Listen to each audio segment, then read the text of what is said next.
Hello students, आज हम लोग चैप्टर शुरू करने वाले हैं वृत्त की स्पर्श रेखाएं यानी कि टेंजेंट्स टू अ सर्कल। कई बुकों में इस चैप्टर का नाम वृत्त भी है यानी सर्कल के नाम से भी इसे जाना जाता है। चलिए सबसे पहले बात करते हैं कि वृत्त होता क्या।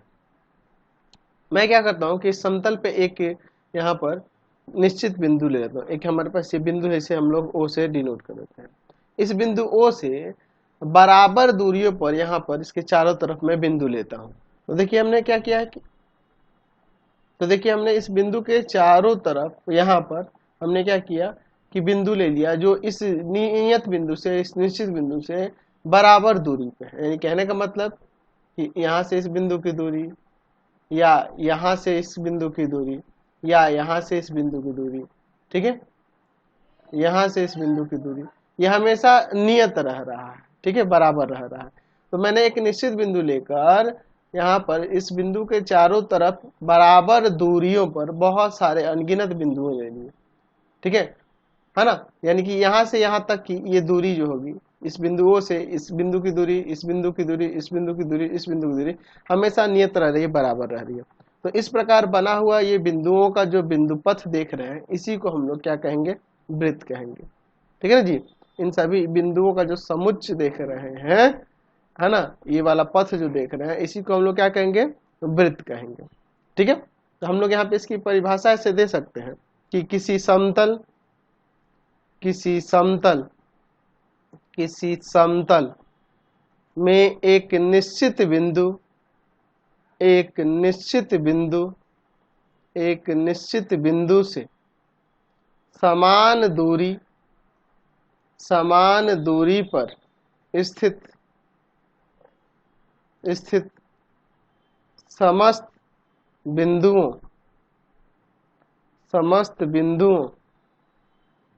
से बनी आकृति को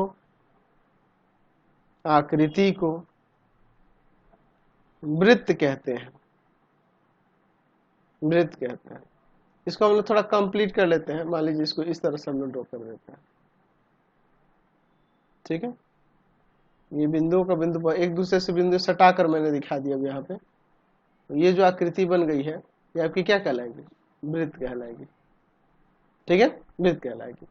अब देखिए ये जो निश्चित बिंदु देखते हैं ना, ये निश्चित बिंदु इसे वृत्त का केंद्र कहते हैं, ठीक है। इसे क्या कहेंगे, वृत्त का केंद्र कहेंगे। और केंद्र यानी कि सेंटर कहेंगे, ठीक है।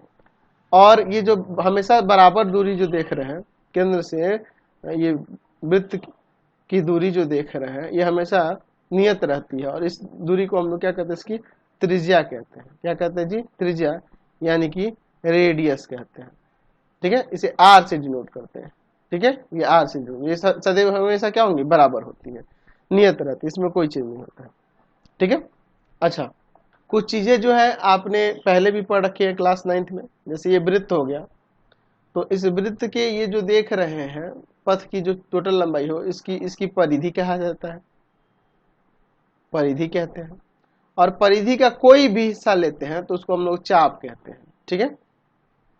वृत्त के केंद्र से होकर जाने वाली जो जीवा होती है, अब ये जीवा क्या होती है, वृत्त के दो बिंदुओं को, वृत्त पर के दो बिंदुओं को मिलाने वाली जो रेखाखंड होती है, इसे इसकी क्या कहते हैं, जीवा कहते हैं, कोण कहते हैं।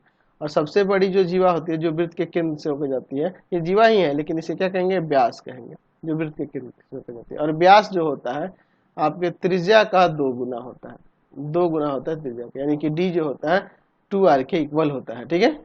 जीवा इस प्रत्येक वृत्त को 2 खंडों में बांट देती है। ये छोटा वाला जो होता है इसको वृत्तखंड कहेंगे, ठीक है ना, जिसको लघु वृत्तखंड। और जो ये ऊपर जो बन रहा है, इसके ऊपर ये जो पूरी आकृति जो देखेंगे यहाँ से यहाँ तक, इसको दीर्घ वृत्तखंड कहेंगे, ठीक है। तो ऐसे बहुत सारी चीजों के बारे में हम लोग क्लास 9th में ही पढ़ चुके हैं। हमें जो यहाँ पे है वृत्त की स्पर्श रेखा, यानी स्पर्श रेखा से मेन मतलब है इस चैप्टर में, ठीक है ना जी।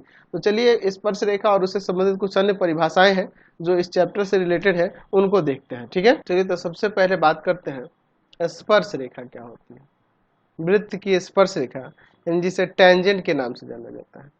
टेंजेंट क्या होता है, देखिए वृत्त के एक बिंदु पर स्पर्श करने वाली जो रेखा होती है, जो एक बिंदु से होकर जाए, उसे हम लोग स्पर्श रेखा कहते हैं। इसको क्या कहेंगे? स्पर्श रेखा। ये वृत्त के एक बिंदु से होकर जा रही है। मान लीजिए वृत्त का केंद्र यहाँ O ले लेते हैं, इस बिंदु का नाम यहाँ पे P ले लेते हैं, इसका नाम AB ले लेते हैं रेखा का। तो एक बिंदु से होकर जा रही है, इसे इसका स्पर्श रेखा कहेंगे। तो यहाँ पे लिख सकते हैं इसकी परिभाषा कि वह रेखा जो वृत्त से केवल एक ही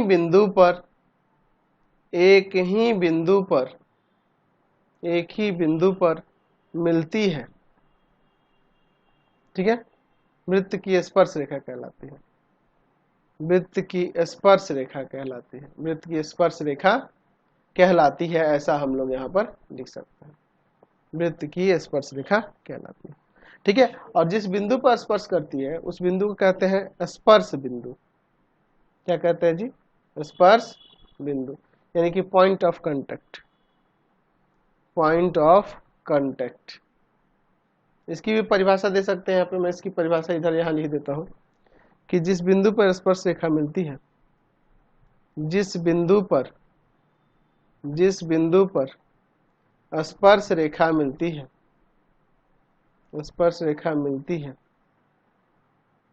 वह स्पर्श बिंदु कहलाता है। स्पर्श बिंदु कहलाता है, ऐसा आप यहाँ पे लिख सकते हैं, ठीक है। अच्छा, अगर कोई रेखा वृत्त को दो बिंदुओं पर प्रतिच्छेद करते हुए ऐसे निकले, इसको इसकी छेदक रेखा कहेंगे। क्या कहेंगे जी? छेदक रेखा। इसकी परिभाषा यहाँ पे दे सकते हैं, छेदक रेखा की, यानी कि इसे कहेंगे सेकेंड। क्या होता है छेदक रेखा? तो इसकी परिभाषा आप यहाँ पे लिख सकते हैं कि वह रेखा जो वृत्त को दो भिन्न बिंदुओं पर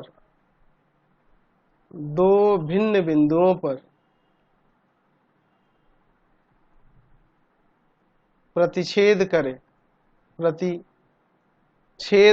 है, वृत्त की छेदक रेखा कहलाती है। वृत्त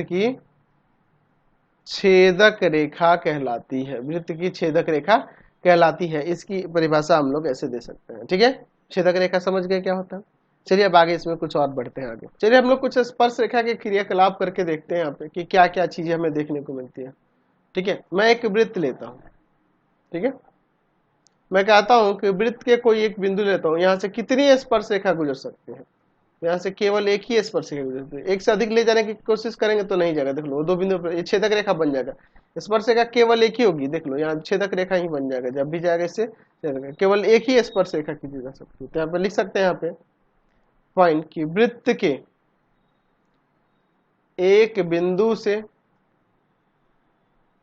केवल एक स्पर्श रेखा गुजरती है, ऐसा हम लोग यहाँ पे कह सकते हैं, ठीक है। चलिए अच्छा, अगर मान लीजिए वृत्त पर कह दे कि वृत्त पर कितनी स्पर्श रेखा खींची जा सकती है, तो वृत्त पे तो अनगिनत बिंदु होते हैं, तो हर एक बिंदु से एक आसानी से छेदक रेखा क्या कहते हैं स्पर्श रेखा खींच सकते हैं ऐसे, ठीक है ना जी। हर एक बिंदु से एक स्पर्श रेखा से खींच सकते हैं, ऐसे खींच सकते हैं ना। लिख सकते हैं कि एक वृत्त पर अनगिनत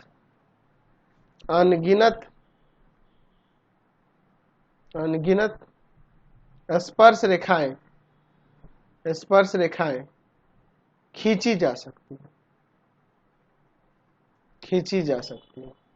ठीक है। और क्या कर सकते हैं जी? यहां पर मान लीजिए मैं दो वृत्त लेता हूं, ठीक है, एक दूसरे से सटा देता हूं, एक बिंदु पर स्पर्श कर रही है, तो इनसे कितनी आप स्पर्श रेखाएं खींच सकते हैं? उभयनिष्ठ स्पर्श रेखाएं कितनी हो सकती हैं? तो देखिए एक ये हो जाएगा, दूसरा ये स्पर्श रेखा हो जाएगा, और तीसरा ये स्पर्श रेखा हो जाएगा। तो यहाँ पे हम कह सकते हैं कि अगर बाह्य रूप से एक बिंदु पर दो वृत्त स्पर्श करते हैं तो उनसे कितनी स्पर्श रेखाएं खींच सकते हैं जी? तीन स्पर्श रेखाएं, उभयनिष्ठ स्पर्श रेखाएं कितनी खींच सकते हैं? तीन खींच सकते हैं, ठीक है। अगर मान लीजिए अगर दो वृत्त अंतः रूप से स्पर्श करे एक बिंदु पर, यानी कि एक ऐसे और दूसरा उसके अंदर ऐसे हो जाए, एक बिंदु पर स्पर्श करे तो इसमें उभयनिष्ठ स्पर्श रेखाएं कितनी हो सकती है? केवल एक हो सकती है, जो ऐसे जाएगी। ठीक है। अच्छा, दो वृत्त अगर दो बिंदुओं पर प्रतिच्छेद करते हैं, ले लेते हैं, दो बिंदुओं पर प्रतिच्छेद करें इस तरह से, तो इसमें कितनी उभयनिष्ठ स्पर्श रेखाएं खींच सकते हैं? तो देखिए, एक ये हो जाएगा और दूसरा ये हो जाएगा, ये ना होगा जी, दो उभयनिष्ठ स्पर्श रेखाएं खींच सकते हैं।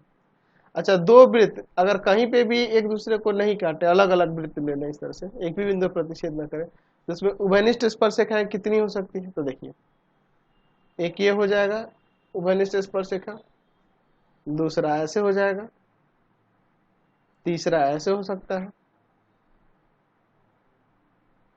ठीक है, और फिर चौथा हम लोग ऐसे खींच सकते हैं। तो इस पे 4 उभयनिष्ठ स्पर्श रेखाएं हम लोग खींच पा रहे हैं। तो इस तरह से हम लोग इसमें स्पर्श रेखाओं के बारे में बहुत अच्छे से इसमें समझ लिए, बहुत सारे पॉइंट हमारे क्लियर हो गए, और इन्हीं पॉइंट्स पे हमें आगे एक्सरसाइज में क्वेश्चंस मिलने वाले हैं। ठीक है। अच्छा, मान लीजिए एक वृत्त दे दे और कह दे कि इसमें समांतर स्पर्श रेखाएं कितनी खींची जा सकती हैं, एक वृत्त की कितनी समांतर स्पर्श रेखाएं खींच सकते हैं? तो यहाँ पर 2 कह सकते हैं। ठीक है जी, 2 ही समांतर स्पर्श रेखा खींच सकते हैं। ठीक है, तो यहाँ कह सकते हैं कि एक वृत्त की 2 समांतर स्पर्श रेखाएं हो सकती हैं। ठीक है, इस तरह से कैसे भी होगा 2 ही होगा। आप किधर से भी खींच के देखो, इधर से भी खींच के देखोगे तो 2 ही होगा ऐसे। ठीक है ना जी, इस तरह से आप कहीं भी खींच सकते हो, 2 ही होगा। ठीक है ना, समझ गए। और मान लीजिए एक वृत्त दे दे और कह दे कि इस वृत्त के बाह्य बिंदु से इस पर कितनी स्पर्श रेखा खींच सकते हैं? तो अगर कोई बाह्य बिंदु होगा तो इस पर केवल 2 ही स्पर्श रेखा खींच सकते हैं, एक ये और दूसरा ये। इस बिंदु से केवल 2 ही। अब तीसरा खींचने के लिए कोशिश करके देख लो, छेदक रेखा बन जाएगा, कहीं से भी जाएगा तो छेदक रेखा बन जाएगा, केवल 2 ही होगा। समझे ना बात को? क्लियर हो गया? तो अभी इस एक्सरसाइज में हम लोग आगे बहुत चीजें देखने वाले हैं।